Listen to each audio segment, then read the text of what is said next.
안녕하세요. 워크앤피트니스의 전피입니다. 평소에 혹시 무릎 통증이 있으신가요?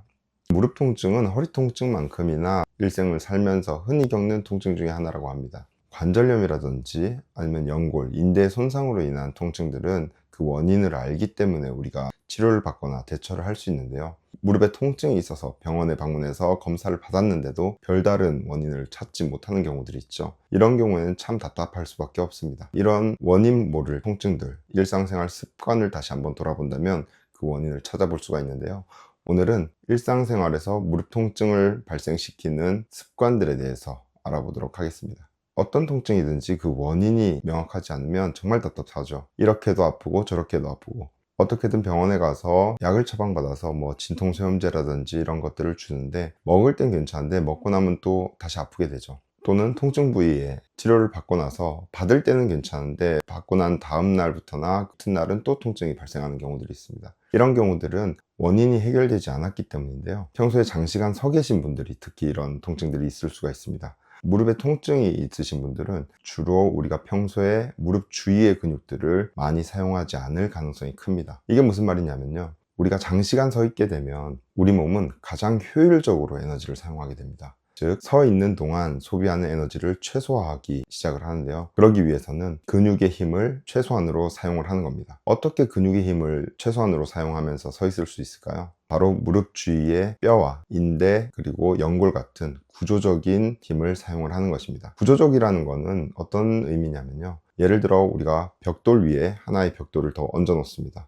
그러면 누군가 잡고 있지 않더라도 이 상태로 유지가 되겠죠. 이것이 바로 구조적인 힘입니다. 벽돌이 조금이라도 기울기 시작하면 누군가가 그것을 잡고 있거나 어떤 다른 힘으로 그것을 지탱시켜 줘야 되는 거죠. 그 힘이 바로 근육이 되는 겁니다. 그러면 우리는 어떻게 이렇게 구조적인 힘을 사용할까요? 팔꿈치를 예로 들어 보겠습니다. 팔꿈치가 끝까지 펴졌을 때 더 이상 펴지지가 않죠. 왜냐하면 상완골의 끝부분에 홈이 있고 척골두에서 고리와 같은 부분들이 맞물리기 때문에 더 이상 갈 수 없는 이런 구조를 가지고 있습니다. 그렇기 때문에 우리가 팔에 힘을 빼고 있더라도 팔이 더 이상 밑으로 젖혀지지 않고 유지가 될 수 있는 거죠. 하지만 이 상태가 오래 지속되면 어떻게 될까요? 10kg짜리 아령을 쥐고 있지만 근육의 힘을 사용하지 않아요. 그러면 그 부하는 온전히 팔꿈치로 몰리게 될 겁니다. 팔꿈치를 더 펴지게끔 하는 힘이 가해지는 거죠. 그렇게 된 상태로 오랫동안 지속되면 팔꿈치에 통증이 발생합니다. 무릎도 마찬가지입니다. 무릎도 우리가 펴진 상태에서 더 이상 펴지지 않게 구조적으로 잡고 있죠. 하지만 우리가 서 있는 상태에서 근육의 힘을 사용하지 않은 채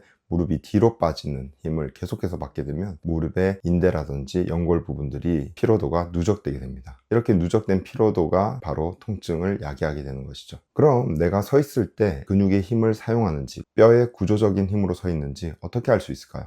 아주 간단한 방법입니다. 편안하게 선 상태에서 내 발바닥에 체중을 느껴보는 겁니다.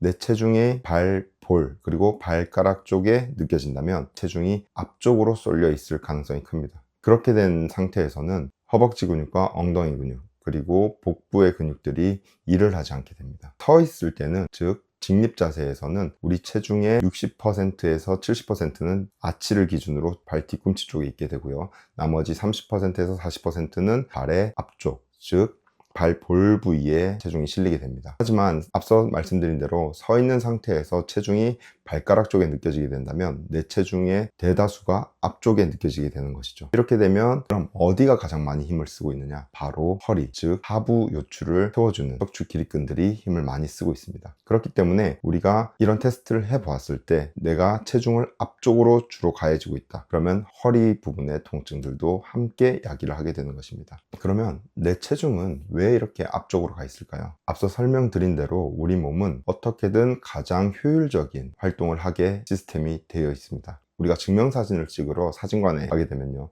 가장 먼저 하는 게 앉은 상태에서 이렇게 고개를 정렬을 해주시죠. 나는 이게 바른 자세 같은데, 그리고 고개를 맞춰주면 뭔가 삐딱한 것 같은데 라는 생각이 들지만 막상 사진을 찍었을 때는 똑바른 자세로 고개가 정렬이 딱 맞는 상태로 사진이 나오죠. 그것은 우리가 평소에 고개가 이렇게 삐딱하게 있거나 내가 일상생활 습관에 따라서 이 자세를 내 뇌가 바른 자세라고 인식을 하고 있기 때문입니다. 우리가 서 있는 자세도 이와 마찬가지입니다. 에너지를 효율적으로 쓰지만 평소에 일상생활에서 내 습관이 살짝 앞으로 기울어져 있는 자세를 많이 취하고 있다면 내 몸은 그 자세가 바른 자세라고 인식을 하게 됩니다. 그렇기 때문에 몸이 조금만 뒤로 가더라도 이렇게 넘어질 것 같은 그런 느낌을 받게 되는 것이죠. 그럼 이런 부분들을 어떻게 하면 해소할 수 있을까요? 시간을 내서 운동을 할 수 있으면 가장 좋지만 바쁜 일상 속에서 그렇게 하긴 쉽지 않죠. 그리고 더군다나 오랜 시간 서서 업무를 보시는 분들은 퇴근하고 집에 가면 다리도 아프고 허리도 아프고 어떻게든 앉고 눕고 싶잖아요. 그래서 선 상태에서 내가 업무를 보는 동안 이런 생활 습관을 고치고 근육들을 활성화해서 무릎의 통증을 줄일 수 있는 방법을 알려드리겠습니다. 굉장히 간단합니다. 똑바로 선 상태에서 발가락을 이렇게 들어봅니다. 발목 자체를 통째로 드는 것이 아니라 발가락만 최대한 다 들어보는 거죠. 그렇게 되면 자연스럽게 체중이 뒤꿈치와 발볼 쪽 그리고 발바닥의 안쪽에 체중이 가해지는 것이 느껴지실 겁니다. 그러면서 몸이 약간 뒤쪽으로 치우치는 것을 느낄 수가 있죠. 그렇게 되면 허벅지와 엉덩이 그리고 배에 힘이 들어가기 시작을 합니다. 그 상태로 우리가 서 있는 상태를 유지를 하는 것이죠. 이렇게 불편해서 어떻게 일을 하느냐 말씀하실 수가 있는데요. 우리가 습관을 바꾸는 것은 그만큼 어렵죠. 허리를 펴고 앉아 있다가도 가만히 있으면 이렇게 숙여지게 되는 겁니다.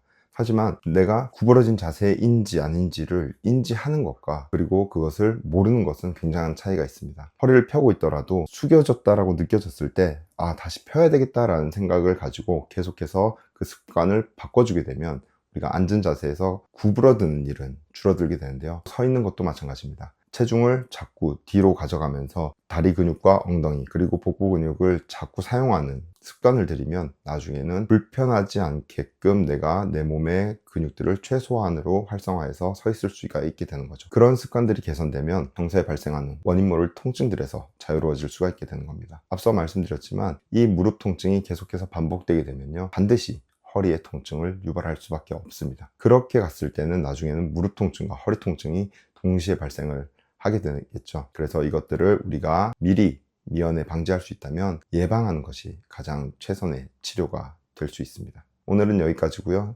평소에 원인 모를 무릎 통증이 있으신 분들에게 많이 알려주시기 바랍니다. 다음에 더 좋은 영상으로 찾아뵙겠습니다.